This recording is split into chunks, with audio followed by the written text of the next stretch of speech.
नमस्कार दोस्तों। तो आज हम बात करने वाले हैं एनपीएस और ओपीएस। क्या है एनपीएस और क्या है ओपीएस, इस पे हम चर्चा करेंगे।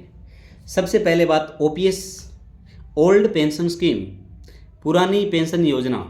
एनपीएस, न्यू पेंशन स्कीम, नई पेंशन योजना।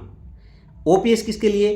केंद्र सरकार के अनुसार जो कर्मचारी 1 जनवरी 2004 से पहले राजकीय सेवा में आ गया उनके लिए तो क्या ओपीएस लागू है, और 1 जनवरी 2004 के बाद राजकीय सेवा में आया उसके लिए एनपीएस लागू है।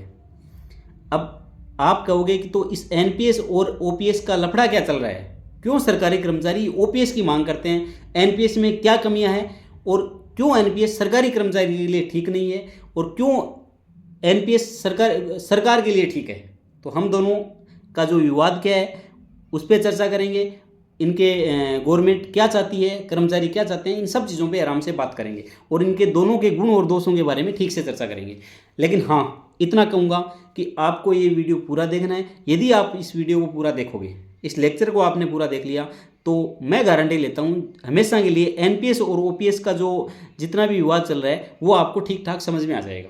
ठीक है, और अच्छा लगे तो अपने दोस्तों के साथ शेयर तो आप करोगे, ये कोई कहने वाली बात है नहीं। खैर, बात करते हैं ओपीएस की। तो आपको जैसा कि मैंने बताया है, 2004 से पहले जो कर्मचारी राजकीय सेवा में आ गए हैं उनके लिए ओपीएस लागू कर रखी है, और जो 2004 के बाद में आए उनके लिए एनपीएस है। अब एनपीएस में ओपीएस में क्या है? ओपीएस में जो बेनिफिट है वो डिफाइंड है पहले से, भाई कि ये बेनिफिट मिलेगा। लेकिन एनपीएस में डिफाइन नहीं है बेनिफिट, कितना आपको बेनिफिट मिलेगा ये कोई निश्चित नहीं है। अर्थात ओपीएस में निश्चित लाभ है, एनपीएस में लाभ अनिश्चित है। हो सकता है आपकी पेंशन बहुत कम आ जाए, मिनिमम एक कर्मचारी ओपीएस के तहत रिटायरमेंट के बाद 50,000 पेंशन ले रहा हो, वहीं एनपीएस में 5,000 में अटक जाए, कोई बड़ी बात नहीं, हम देखेंगे कैसे। आपने एक देखा कि ओपीएस सिस्टम के तहत ओपीएस में है क्या, यदि कोई कर्मचारी रिटायरमेंट ले रहा है उस दिन उसका जितना बेसिक है, जैसे कि माना कि मैं रिटायरमेंट ले रहा हूँ, उस दिन मेरा बेसिक 1 लाख रुपये है, 1 लाख रुपये बेसिक है, तो मैं रिटायरमेंट ले रहा हूँ, उसके लास्ट मंथ अंतिम महीना होता है, उस महीने मेरा बेसिक कितना है, तो मेरा बेसिक है 1 लाख रुपये। तो मेरी पेंशन क्या बनेगी रिटायरमेंट के बाद? रिटायरमेंट ले रहा हूँ उस दिन बेसिक है उसका 50%, अर्थात 50% क्या बनेगी, मेरी पेंशन बनेगी। मज़े की बात क्या है, तो क्या पेंशन के अलावा और कुछ भी मिलेगा? जी हाँ, पेंशन के अलावा उसमें अपने को जितना भी डीए, रेगुलर कर्मचारियों के लिए जो महंगाई भत्ता डीएनएस अलाउंस बढ़ता है उसके अकॉर्डिंग कर्मचारियों जो पेंशन भोगी है उसको भी क्या मिलेगा, महंगाई भत्ता मिलेगा। तो अब मानो कि आज जो 58% जो ये जो डीए बढ़ रहा है, डीए चल रहा है, तो जो पेंशन भोगी है, जो पेंशन प्राप्त करने वाले कर्मचारी हैं, उनको अपनी जो बेसिक तो मिलती है, बेसिक का आधा तो उस टाइम जो लास्ट मंथ रिटायरमेंट का था उससे आधा तो मिलेगा। उसके अलावा वर्तमान में कितना डीए चल रहा है, तो 58% डीए चल रहा है, ये 58% डीए भी उनको मिलता है। तो ये क्या करती है, ये कर्मचारी की जो ज़रूरतें हैं, फैमिली की ज़रूरतें हैं, फैमिली पेंशन है वो मजबूत करती है, अर्थात कर्मचारी को कमज़ोर नहीं होने देती है। कौन सी स्कीम? ओपीएस। अब एनपीएस की बात करें, एनपीएस एक बाजार आधारित व्यवस्था है जिसमें क्या कुछ कॉन्ट्रीब्यूट क्या करता है, कर्मचारी करता है, और कुछ कॉन्ट्रीब्यूशन क्या करती है, सरकार करती है। अब क्या सरकार कितना करती है और कर्मचारी कितना है? जनरली 10% के समथिंग कर्मचारी का पैसा काटा जाता है इसमें, और 14-15% राशि है वो सरकार इसमें कॉन्ट्रीब्यूट करती है। अब लेकिन जब कर्मचारी रिटायरमेंट होता है उससे पहले ये जो पैसा कर्मचारी का कटता है जाता कहाँ है? तो ये पैसा सरकार क्या करती है, शेयर मार्केट में लगा देती है। कहाँ लगा देती है दोस्तों? ये पैसा शेयर मार्केट में, बाजार में लगा देती है, और बाजार में लगाने में म्यूचुअल फंड या फिर बॉन्ड मार्केट होता है उसमें लगा देती है सरकार। अब कर्मचारी जिस दौरान रिटायरमेंट ले रहा है, माना कि आज कोई कर्मचारी लगातार एनपीएस में कंट्रीब्यूट कर रहा है और लास्ट में रिटायरमेंट 2060 में रिटायरमेंट ले रहा है, और 2060 में जिस बॉन्ड में, जिस म्यूचुअल फंड में सरकार ने उस कर्मचारी का पैसा लगा रखा है, वो अगर क्रैश हो गया, उसकी राशि डाउन हो गई, उस म्यूचुअल फंड का जो मनी है वो बहुत कम हो गई, तो कर्मचारी को पेंशन बहुत कम मिलेगी, एकदम बहुत ही वो हानि वाला सौदा है कुल मिला के बात ये। तो आपने ये डिफरेंस देखा, ओपीएस में कर्मचारी के लिए मजबूत है और एनपीएस सरकार के लिए मजबूत है। अब दूसरी बात, इस जो ओपीएस स्कीम है उस पर बाजार का कोई प्रभाव नहीं पड़ता है, नो रिस्क है इसमें, जबकि एनपीएस में रिस्क बहुत ज़्यादा है। ठीक है, उसके अलावा भाई ओपीएस स्कीम है उसमें कर्मचारी का योगदान 0 होता है, कर्मचारी का कुछ पैसा नहीं लगता।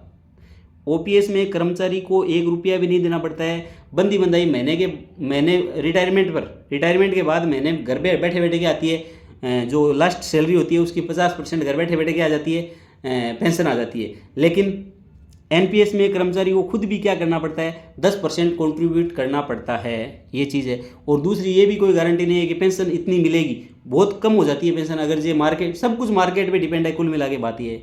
दूसरी बात, जीपीएफ सिस्टम, ओपीएस में तो जीपीएफ सिस्टम लागू है, जनरल प्रोविडेंट फंड, जो कहाँ पर लागू है, ओपीएस में लागू है, लेकिन एनपीएस में नहीं है। अब आप कहोगे सर एनपीएस में जो जीपीएफ लागू नहीं है तो उसका क्या नुकसान हो सकता है। तो दोस्तों जीपीएफ में जो राशि होती है, जो फिक्स्ड सेविंग स्कीम है गवर्नमेंट की, किसके लिए, ओपीएस कर्मचारियों के लिए, तो उसमें जो कर्मचारी पैसा जमा कराता है वो रिटायरमेंट पे 100% पैसा मिलता है, और वो पैसा बिल्कुल 100% क्या होता है, टैक्स फ्री पैसा होता है उस पर। जैसे कि मेरा एक उस दौरान मेरा जीपीएफ की राशि है वो 70 लाख बन गई है, तो 70 लाख रुपए रिटायरमेंट में मैं एक मुश्त लेऊंगा, तो उस दौरान मुझे बिल्कुल भी उस 70 लाख पे क्या नहीं देना पड़ेगा, टैक्स नहीं देना पड़ेगा, इनकम टैक्स मेरे लागू नहीं होगा। ठीक है, ये बात अच्छी है। जबकि एनपीएस में जीपीएफ का कोई प्रावधान नहीं है। मार्केट रिस्क की मैंने आपको बता दी है, ओपीएस में कोई मार्केट रिस्क नहीं है, एनपीएस में मार्केट रिस्क बहुत ज़्यादा है। अब सरकार पे बोझ, तो ओपीएस में सरकार पे बोझ ज़्यादा है क्योंकि आपको घर बैठे बैठे पेंशन देनी पड़ेगी, और एनपीएस में सरकार एकदम फ्री है। भाई आपको मार्केट में जिस बॉन्ड में आपके पैसे लगा रखे थे किसी कर्मचारी के, उसकी रेट ही इतनी है, तो हम क्या दें।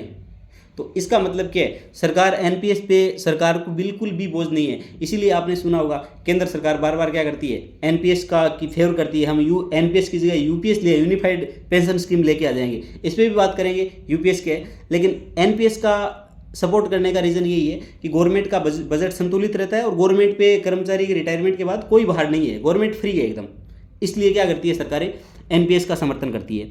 दूसरी बात, ये जो ओपीएस है इससे फैमिली पेंशन मजबूत होती है। कर्मचारी रिटायरमेंट ले लिया, आधी पेंशन देनी पड़ रही है, उसके बाद में कर्मचारी खुद, अगर ये हो सकता है कर्मचारी की मौत हो जाए तो उस दौरान कर्मचारी की वाइफ को भी पेंशन मिलती रहेगी। तो ये सारी चीज़ें, जबकि एनपीएस में ये सब चीज़ें प्रावधान आपको पता है कि मार्केट की चीज़ें हैं तो बहुत ज़्यादा कम है।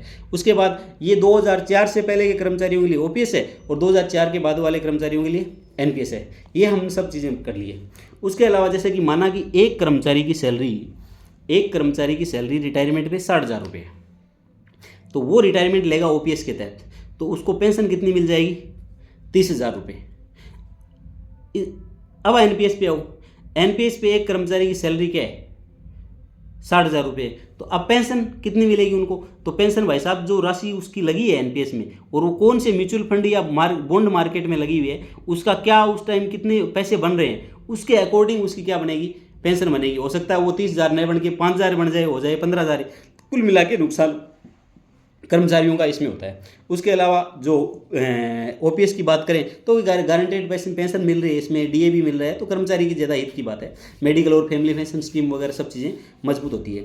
ये चीज़ें हो गई, और ये सब। अब क्या है कि ओपीएस सरकार क्यों नहीं देना चाहती है, तो दोस्तों सबसे पहले बात तो ये है, सरकार यदि ओपीएस देती है तो बाद रिटायरमेंट के बाद में कर्मचारियों को सरकार को बड़ी मात्रा में पेंशन देनी पड़ती है, और सरकार का ऐसा कहना है इससे बजट घाटा है या फिर राजकोषीय घाटा है, उसमें क्या होती है, वृद्धि होती है।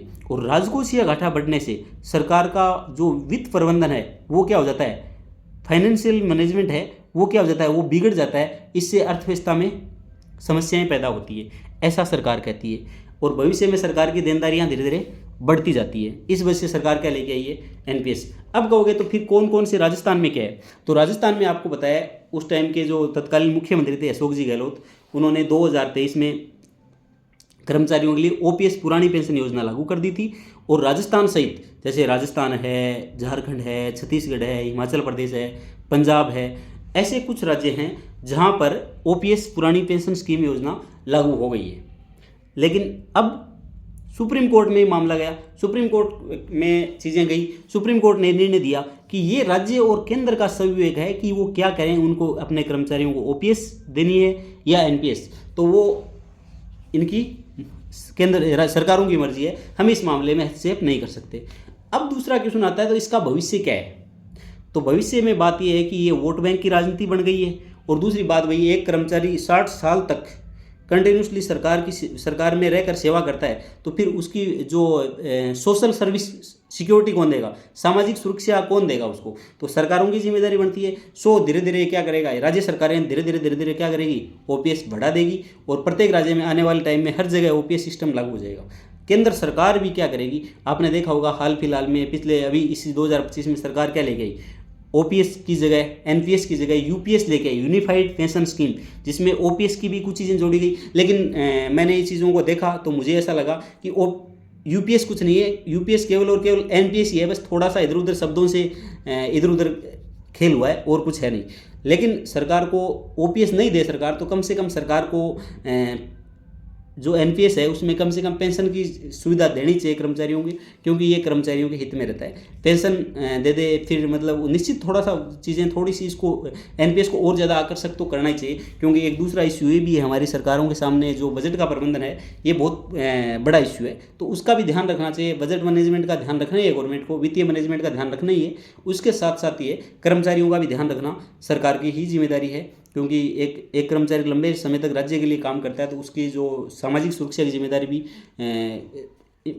संस्था को लेनी पड़ेगी। तो ये सब बातें हैं दोस्तों, भविष्य ये है कि धीरे धीरे लागू हो जाएगा और ये सब चीज़ें हो जाएगी, क्योंकि राज्य सरकार तो अधिकतर लागू करेगी। उम्मीद करता हूँ आपको एनपीएस और ओपीएस समझ में आया होगा। एक शॉर्ट रिवीजन ये है एनपीएस और यूपीएस का। एनपीएस है, ओपीएस है, उसमें कर्मचारी को पेंशन की सुविधा होती है, रिटायर अंतिम जो उसकी सैलरी होती है उसका 50% पेंशन मिलती है। एनपीएस में पेंशन की सुविधा नहीं है। इसके अलावा ओपीएस है, उस पर बाजार का कोई प्रभाव नहीं है, एनपीएस पे बाजार का प्रभाव है, क्योंकि ये तो मार्केट रिस्क पे डिपेंड है। ओपीएस में सरकार पे बोझ बढ़ता है, एनपीएस में सरकार पे बोझ कम होता है। ओपीएस से बजट असंतुलन हो जाता है, ऐसा सरकार का कहना है, भविष्य में खर्चे बढ़ जाते हैं। एनपीएस में सरकार का बजट संतुलित रहता है, कोई खर्चा नहीं बढ़ता है, ये बात भी है। दूसरी बात क्या, जीवन भर गारंटीड पेंशन है, फैमिली पेंशन मजबूत होती है, मार्केट जीरो मार्केट रिस्क है। ये सब चीज़ें किसमें, ओपीएस में और एनपीएस में चीज़ें नहीं है। धन्यवाद, उम्मीद करता हूँ आपको ओपीएस और एनपीएस समझ में आएगा। इसके साथ साथ जो यूपीएस का झमेला है वो भी थोड़ा बहुत आपने समझा होगा, और यदि आपको ये चीज़ें समझ में आ रही है तो आप वीडियो को लाइक और शेयर कीजिए। धन्यवाद।